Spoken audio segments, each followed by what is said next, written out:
이 시간 말씀을 받겠습니다. 이 복된 시간에 우리에게 주시는 하나님의 말씀은 요한일서 4장 16절에서 21절까지의 말씀입니다. 신약성경 요한일서 4장 16절에서 21절까지의 말씀, 두려움을 이기는 사랑이라는 제목으로 하나님의 말씀을 받겠습니다. 요한일서 4장 16절에서 21절까지 말씀을 한 절씩 교독해서 읽겠습니다. 하나님이 우리를 사랑하시는 사랑을 우리가 알고 믿었노니 하나님은 사랑이시라. 사랑 안에 거하는 자는 하나님 안에 거하고 하나님도 그의 안에 거하시느니라. 이로써 사랑이 우리에게 온전히 이루어진 것은 우리로 심판날에 담대함을 가지게 하려 함이니 주께서 그러하심과 같이 우리도 이 세상에서 그러하니라. 사랑 안에 두려움이 없고 온전한 사랑이 두려움을 내쫓나니 두려움에는 형벌이 있음이라. 두려워하는 자는 사랑 안에서 온전히 이루지 못하였느니라. 우리가 사랑함은 그가 먼저 우리를 사랑하셨음이라. 누구든지 하나님을 사랑하노라 하고 그 형제를 미워하면 이는 거짓말하는 자니 보는 바 그 형제를 사랑하지 아니하는 자는 보지 못하는 바 하나님을 사랑할 수 없느니라. 우리가 이 계명을 주께 받았나니 하나님을 사랑하는 자는 또한 그 형제를 사랑할지니라. 아멘. 오늘 말씀의 시작은 이렇게 시작합니다. 하나님이 우리를 사랑하시는 사랑을 우리가 알고 믿었노니 하나님은 사랑이시라. 사랑 안에 거하는 자는 하나님 안에 거하고 하나님도 그의 안에 거하시느니라. 여기에서 하나님이 우리를 사랑하시는 사랑을 우리가 알고 믿었다라고 하는 말은 직역하면 이런 말입니다. 우리 안에서 하나님이 가지고 계시는 사랑을 우리가 알고 믿는다라는 말입니다. 말이 어렵지 않습니까? 왜냐하면 세 가지 문장이 합해져 있는 말이기 때문입니다. 이렇게 됩니다. 하나님이 우리 안에 거하시고 계십니다. 그 거하시는 하나님이 가지고 계시는 것이 있는데 사랑입니다. 그리고 그 사랑을 우리가 알고 믿었습니다 라는 세 가지 문장이 같이 들어있는 문장입니다. 여기에서 우리가 알고 믿는다라고 할 때 안다라는 말은 우리가 지식적으로 아는 알미 아닙니다. 이것은 내가 경험해서 아는, 내가 체험해서 알았다라고 하는, 그렇게 안다라는 말입니다. 그러니까 오늘 사도는 여기에서 우리가 하나님의 그 사랑을 알고 믿었다라고 하는 것은 하나님의 은혜를 체험하고 하나님의 그 사랑을 경험하고 내가 그렇게 살아왔다라는 경험적 고백이 담겨 있는 문장인 것입니다. 믿음은 체험에서부터 시작됩니다. 체험이 없고 경험이 없는 믿음은 힘든 믿음입니다. 그 믿음만으로는 이 세상을 승리하며 나아갈 수 없습니다. 우리가 하나님을 알고 믿었다면 하나님의 그 사랑을 체험하고 그 능력을 체험해야 하는 것입니다. 그 은혜를 체험하지 못하고 믿는다라는 것은 단순히 머리로만 믿는 것입니다. 그런 믿음으로는 세상을 이겨나갈 수 없습니다. 하나님은 살아계십니다. 지금도 역사하십니다. 우리가 간구하면 하나님은 응답하십니다. 그러한 체험적 신앙이 우리 가운데 있을 때 그것이 우리에게 믿음이 되고 우리가 세상을 이기고 강력하게 돌파해 나아갈 수 있는 힘의 근원이 되는 것입니다. 두 손을 모으고 뒤로 넘어가는 것을 훈련을 합니다. 공동체 훈련할 때 이런 것을 많이 합니다. 누군가 너를 바치고 있다라는 것을 느끼게 하기 위해서입니다. 그러나 삶 가운데에서 우리가 정말 힘들 때 두 손을 모으고 뒤로 넘어갈 때 그 어려운 삶 가운데에서 우리를 받쳐줄 인물이 있으십니까? 그런 사람이 있습니까? 어떤 어려움 가운데에서도 매 순간 여러분의 삶을 바라보고 여러분을 도와줄 그런 사람이 있습니까? 어떤 사람이, 어떤 존재가 우리를 그렇게 도울 수 있습니까? 두 가지 신뢰 조건이 필요합니다. 첫 번째는 우리가 관계가 되어야 합니다. 바로 사랑에 기초한 관계가 되어야 한다는 것입니다. 모르는 사람에게 우리 인생을 맡길 수는 없습니다. 하나님을 믿는다는 것은 단순히 어느 부분만 믿는 것이 아니라 전 인격적인 것을 하나님께 맡기고 의지하는 것을 뜻합니다. 그렇게 우리의 모든 것을 하나님 앞에 맡겨드리면서 단순한 지식으로만 하나님을 의지할 수 있겠습니까? 그것은 말이 안 됩니다. 우리가 온전한 믿음으로 나아가기 위해서는 삶 가운데에 하나님의 살아계심을 날마다 경험하고 체험하고 그것이 우리의 믿음 가운데 쌓여 있어야 합니다. 그래서 우리가 하나님을 온전히 믿음으로 나아가기 위해서는 바로 이 사랑의 신뢰적인 관계가 필요하다라는 것입니다. 두 번째로는 힘과 능력이 있어야 합니다. 아무리 사랑한다고 해도 우리를 도와주지 못한다면 그것은 우리가 의지할 대상이 아닌 것입니다. 저희 집에 막내가 있습니다. 초등학생입니다. 항상 아빠 사랑해요를 외칩니다. 제가 그 아들이 저를 사랑하는 것을 압니다. 그렇다고 제가 그 애에게 나의 몸을 맡기겠습니까? 맡기지 못합니다. 믿지 못하기 때문입니다. 사랑하는 것은 알지만 얘가 나를 감당할 수 있는 힘이 없다라는 것을 알기 때문에 부모는 자신의 몸을 맡기지 않습니다. 나도 다치고 그 아이도 다치기 때문입니다.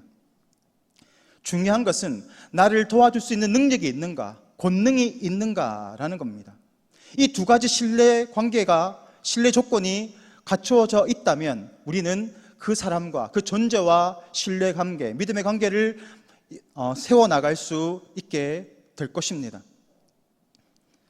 그렇게 한 걸음 한 걸음 나아갑니다. 우리의 모든 상황 가운데 하나님을 의지하고 맡기고 나아갈 때 하나님은 역사하시고 세밀한 손길로 우리를 붙들어 주시고 인도해 주실 것입니다. 그럼에도 여전히 그것은 보이지 않습니다. 들리지도 않습니다. 잡히지도 않습니다. 그렇게 우리는 날마다 믿음의 싸움을 해 나가야 하는 것입니다. 그렇게 한 걸음 한 걸음 나아가다 보면 믿음이 자라나게 되고 더 큰 믿음의, 더 큰 지경의 삶을 살아갈 수 있게 되는 것인 줄 믿습니다. 아이에게 항상 손을 씻으라고 이야기를 합니다. 밖에 나갔다 오면 손을 씻어야 돼라고 이야기를 합니다. 그런데 아이들은 그 말을 잘 귀 기울여 듣지 않습니다. 억지로 끌고 가서 씻겨야 합니다. 그런데 학교 갔다 와서 저희 집 아이들이 열심히 손을 씻는 겁니다. 왜 그런가 하고 봤더니 학교에서 현미경을 가지고 자신의 손을 본 겁니다. 손 안에 수천 마리, 수억 마리의 세균들이 버글버글 하고 있는 것을 본 것입니다. 씻지 말라고 해도 이 아이는 계속 손끝까지 다 깨끗하게 씻습니다. 왜 그렇죠? 그것을 보았기 때문입니다. 현미경으로 우리 손에 있는 그 세균들을 보았기 때문에 손을 깨끗하게 씻는 것입니다. 우리도 마찬가지인 것 같습니다. 우리가 그것을 알지 못한다면 우리 역시도 그렇게 살아가지 않겠습니까? 보이지 않는 하나님을 어떻게 믿을 수 있습니까? 보이지 않는 하나님의 음성을 어떻게 들을 수 있습니까? 어떻게 하나님의 뜻을 알 수가 있습니까? 하나님을 볼 수 없고 하나님의 음성을 깨달을 수 없고 말씀을 보아도 들어도 깨닫지 못하는 우리는 참으로 연약한 자입니다. 그런데 이 성경 하나님의 말씀의 렌즈를 통해서 우리는 하나님의 뜻을 깨닫게 되고 하나님의 원하시는 방향을 알 수 있게 됩니다. 그곳으로 나아갈 때 우리는 하나님의 살아계심을 경험할 수 있고 하나님이 만지시고 하나님이 인도하시는 그 세밀한 도우심을 우리는 경험하게 되는 것입니다. 아브라함은 아무것도 없는 그 상황 가운데에서 하나님만을 바라보았습니다. 아비 친척 본토집을 떠나서 지시할 그 땅으로 가는 그 길은 너무나 험한 길이었습니다. 그런 험한 길을 아브라함이 나아가면서 그는 어떤 삶을 살았습니까? 매번 승리했습니까? 매번 탁월한 믿음의 본을 보였습니까? 그렇지 않습니다. 아브라함은 그의 타이틀, 믿음의 조상이라는 그 타이틀에 부끄러운 모습으로 살아왔던 적이 훨씬 더 많음을 보게 됩니다. 뭐가 믿음의 조상입니까? 적어도 저희들은 아내를 팔지는 않지 않습니까? 밑바닥까지 다 보여주는 그 기사를 성경이 의도하는 게 뭘까요? 요거 밑바닥 봤지? 얼마나 실수가 많았겠느냐라는 것을 보여주는 거 아니겠습니까? 아브라함은 믿음의 조상이라고 할 수 없는 부끄러운 모습의 삶을 분명히 살았을 것입니다. 그런데 어떻게 아브라함이 믿음의 조상이 될 수 있었습니까? 그가 넘어졌을 때, 그가 쓰러졌을 때, 그가 실패했을 때 하나님께서 끝까지 그를 붙잡아 주셨기 때문입니다. 그렇게 100년이 지납니다. 그제서야 이제야 되었다, 이제야 내가 네 믿음을 인정하겠노라, 인정하는 겁니다. 하나님이 그 100년이라는 긴 시간을 기다리시고 인도해 가시고 믿음의 조상으로 만들어 가셨다라는 것을 우리는 성경을 통해서 확인하지 않습니까? 보이지 않는 하나님, 어떻게 우리가 그 하나님과 신뢰관계를 만들어 갈 수 있습니까? 하나님의 말씀 안에 거하고 하나님의 뜻을 쫓아 순종함으로 나아갈 때 우리는 하나님을 경험하게 되고 하나님의 인도하심을 체험하게 되는 것입니다. 태권도를 배우기 위해서는 태권도 도장으로 보내야 합니다. 편의점으로 보내면 안 됩니다. 하나님을 만나기 위해서는 어디로 가야 합니까? 하나님의 말씀 가운데 찾아가야 합니다. 하나님이 어디에 계십니까? 요한복음 1장 14절 말씀을 보면 말씀이 육신이 되어 우리 가운데 거하심에 우리가 그의 영광을 보니 아버지의 독생자의 영광이요 은혜와 진리가 충만하더라 라고 합니다. 하나님은 말씀 그 자체이십니다. 하나님 그 말씀 가운데 임하십니다. 말씀으로 천지를 창조하셨고 말씀으로 풍랑을 잠잠케 하셨고 죽은 자를 살려내셨습니다. 하나님은 말씀 그 자체이십니다. 그러므로 우리가 말씀 안에 거할 때, 말씀의 순종함으로 나아갈 때 우리는 하나님을 만나게 되고 하나님의 그 세미한 손길을 경험할 수 있게 되는 것입니다. 오늘 성경은 우리가 하나님의 그 신뢰관계 안에 있을 때 그것을 하나님 안에 거하는 자라고 말하고 있습니다.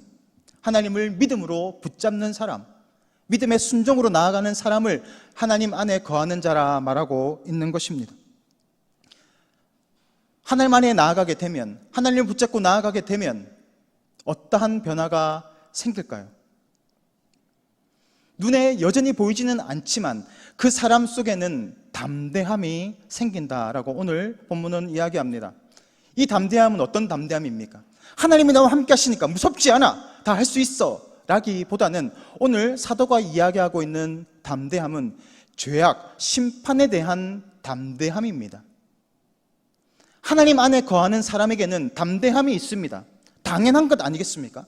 하나님 안에 거하고 하나님의 말씀 안에 살아가고 날마다 하나님과 동행하고 나아가는데 그 신뢰적인 관계가 구축이 되어 있으므로 두려움이 없는 것입니다. 하나님과 나의 사랑이 있기 때문입니다. 사랑의 관계로 이어져 있기 때문에 두려움이 없습니다. 그래서 하나님 안에 있는 사람은 담대함이 임하고 샬롬이 임하는 겁니다. 두려움이 없기 때문에 평안이 임하는 것입니다. 반대로 하나님 안에 거하지 못하는 사람, 하나님 말씀 안에 거하지 못하는 사람, 다시 말하면 순종하지 못하는 사람은 두려움 가운데 사로잡혀 있습니다. 매일 예배를 드리고 매일 헌신과 봉사를 한다 할지라도 내가 하나님 안에 온전히 거하지 못한다면, 하나님과 신뢰관계가 쌓여 있지 못한다면 그 사람에게도 분명히 두려움이 있을 것입니다. 본능적인 두려움이 있는 것입니다. 왜 그렇습니까? 그 사람은 사랑의 관계가 아니라 사역적인 관계, 주종의 관계로 엮여져 있기 때문입니다. 종과 주인, 주인과 노예, 그런 관계는 일로 만난 관계입니다. 사역적 관계입니다. 그래서 일을 잘하면 칭찬을 받습니다. 잘하였다, 충성된 종아, 많이 거두었구나. 그런데 못하면 어떻습니까? 두렵습니다. 많이 거두지 못했기 때문에 내가 쫓겨나는 것은 아닐까, 내가 불이익을 당하는 것은 아닐까 하는 두려움에 사로잡히게 됩니다. 이런 관계는 한계가 있습니다. 열심히 일해도 나의 노력이 됩니다. 좋은 성과를 내면 하나님과의 그 은혜의 관계가 아니기 때문에 내 열심으로 일하다 보니까 어떻습니까?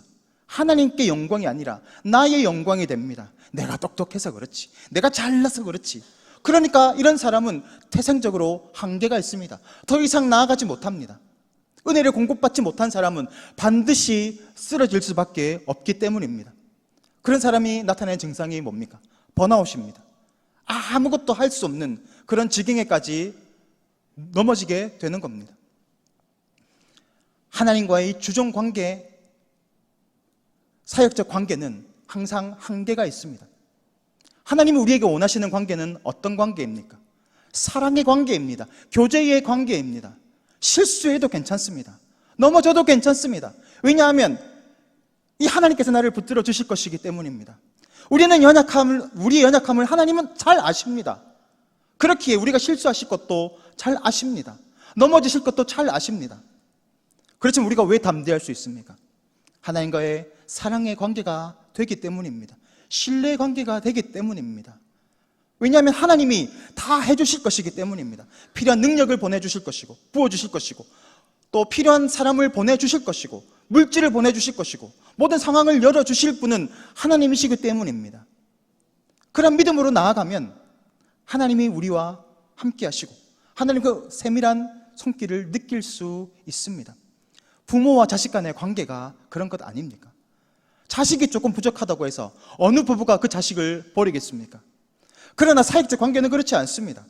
일을 못하면, 실패하면, 넘어지면 이 세상의 방법은 그렇습니다. 등을 돌리고 밀어내 버립니다. 하나님은 우리와 이 사랑의 관계를 맺기를 원하십니다. 하나님의 일을 하는 사역은 다릅니다. 하나님의 일을 하는 사역은 어떠해야 합니까? 이건 역시도 사랑의 관계 안에서 시작되어야 합니다. 예수님은 제자들에게 하나님의 일을 해야 어떻게 하는 것이 하나님의 일이냐는 질문에 대해서 요한복음 6장 29절에 이렇게 말씀하십니다.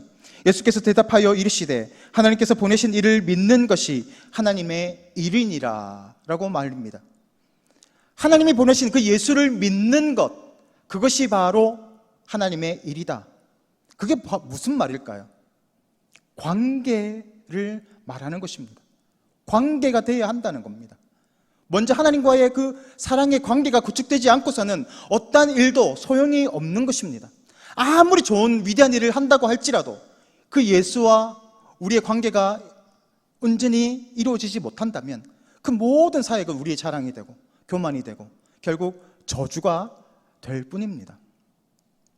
사도 바울이 다메섹 도상에서 예수님을 만납니다. 그가 걸어왔던 모든 길들이 뒤바뀌게 되는 그런 유턴의 길입니다. 그는 예수님을 만났고 예수님의 살아계심을 알았고 자기가 실수했음을 알았습니다. 그렇다고 그가 바로 길을 돌려서 복음의 길로 나아갔습니까? 그렇지 않습니다. 바울은 3년이라는 시간을 아라비아로 가서 보내게 됩니다. 아라비아에서 무엇을 했는지 정확히 알 수는 없지만 그곳에서 아마 바울은 하나님과의 깊은 교제의 시간을 가졌을 것입니다. 말씀을 연구하고 하나님에 대해서 알아가고 기도하고 그곳에서 자신의 삶을 돌아보았을 것입니다. 그렇게 하나님과의 신뢰관계가 구축된 바울이 다시 복음으로 돌아왔을 때 그는 완전히 바뀐 인생을 살아갑니다. 예수님은 어떠셨습니까? 예수님의 공생의 기간을 시작할 때 예수님은 바로 나갈 수 있는 그런 능력이 있으신 분이지만 그 이전에 광야로 나아가서 40일간 금식하십니다. 사역을 시작하기 전에 하나님을 바라보고 하나님을 의지하는 그 작업을 해야 한다는 것을 보여주시는 것입니다. 예수님이 나아가야 하는 그 길은 어떤 길입니까? 십자가의 길입니다. 사랑받는 길이 아니라 미움받고 버림받는 길입니다. 예수님이 그것을 모르셨을 리가 없습니다. 그럼에도 예수님이 그 길을 나아갈 수 있었던 것은 하나님을 의지했기 때문에, 하나님을 알았기 때문에, 하나님과의 관계를 믿었기 때문입니다. 그 고난 가운데에서도 자신을 건져주실 것을 알고 죽음 가운데에서도 건져주실 것을 알고 마침내 이 땅에 구원이 임하게 하실 분은 하나님이심을 알았기에 예수님은 죽음으로 나아갈 수 있었습니다. 12제자와 초대교회의 모든 성도들이 이러한 삶을 살아갑니다. 그들이 성령을 받았음에도 그들은 더욱더 훈련합니다. 그리고 하나님의 복음의 길을 향하여 나아갑니다. 그들이 나아가야 했던 길은 죽음의 길이었습니다. 십자가의 길이었습니다. 고난의 길이었습니다. 그럼에도 그들은 그 길을 꿋꿋이 나아갈 수 있었습니다. 왜냐하면 고난의 길보다 더 크고 영광스러운 하나님의 그 사랑을 힘입었기 때문입니다. 사랑 안에 두려움이 없습니다. 사랑이 두려움을 이깁니다.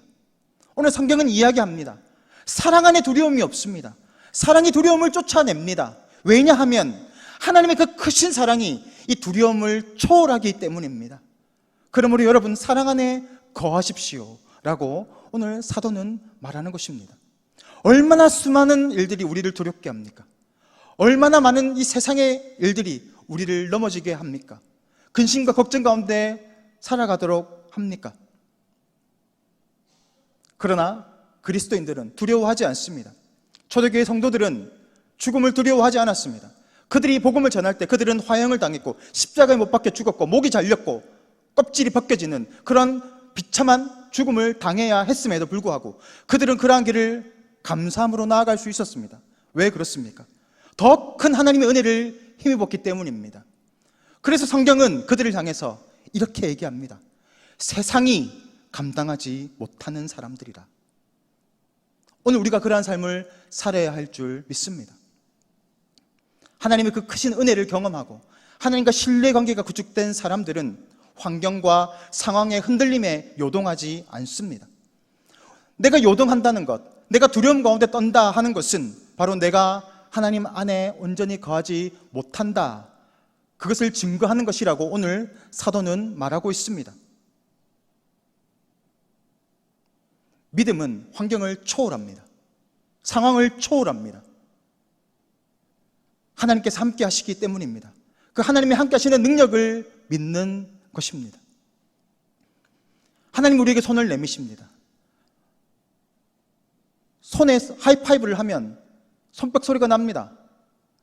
하나님께서 우리에게 말씀하십니다. 말씀으로 우리에게 주셨습니다. 이것을 네가 믿느냐? 내가 믿음으로 반응하면 기적이 일어납니다. 하나님의 도우심과 하나님의 살아계심을 경험하게 되는 것입니다. 그렇게 우리는 한 걸음 한 걸음 나아가야 합니다. 그렇게 우리는 지경을 넓혀져야 합니다. 나아가지 못하는 사람은 항상 그 자리에 있습니다. 아니요, 오히려 도태돼 버립니다.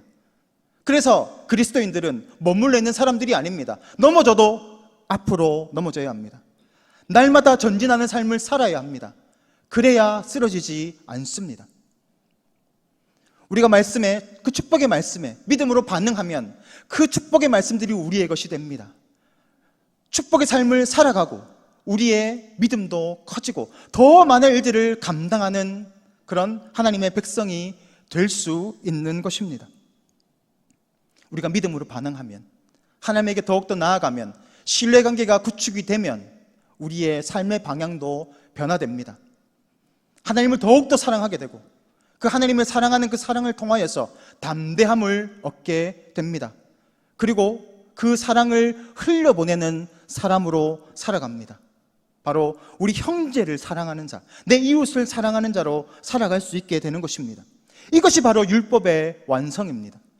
내가 하나님 안에 거할 때, 하나님을 붙잡고 나아갈 때, 날마다 그 은혜 가운데 그 은혜를 붙잡고 한 걸음 한 걸음 전진하며 나아갈 때 그 사랑은 형제 사랑으로 넘어가는 것입니다.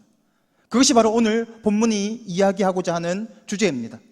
너희가 하나님의 말씀 안에 거할 때, 하나님의 그 믿음을 통하여서 하나님을 온전히 붙잡고 나아갈 때 하나님의 사랑이 우리에게 거하고 그 사랑이 흘러가서 내 이웃을 변화시키고 이 땅이 하나님의 나라로 온전히 회복되는 그런 놀라운 축복의 도구가 오늘도 우리 동북교회 성도님들 되시기를 주님의 이름으로 축복합니다. 이 시간 다 같이 기도하기를 원합니다. 다 같이 기도하겠습니다. 사랑의 하나님 아버지, 주님의 은혜를 감사를 드립니다. 우리는 주님의 은혜가 없이는 넘어질 수밖에 없고 쓰러질 수밖에 없는 연약한 존재임을 고백합니다. 오늘도 우리의 모습을 바라보는 것이 아니라 내 지혜와 내 능력을 바라보는 것이 아니라 살아계시고 역사하시고 나와 함께 하시고 우리의 나를 통하여 놀라운 일을 계획하시고자 하시는 하나님을 붙잡고 나아가는 믿음 안에 살아가기를 원합니다. 우리 가운데 하나님의 믿음을 다하여 주시고 그 믿음 가운데 날마다 전진하며 나아가 하나님의 복음의 도구로 하나님의 나라를 이루어가는 놀라운 축복된 인생으로 살아갈 수 있도록 은혜 위에 은혜를 다하여 주옵소서. 예수 그리스도 이름으로 기도드립니다. 아멘.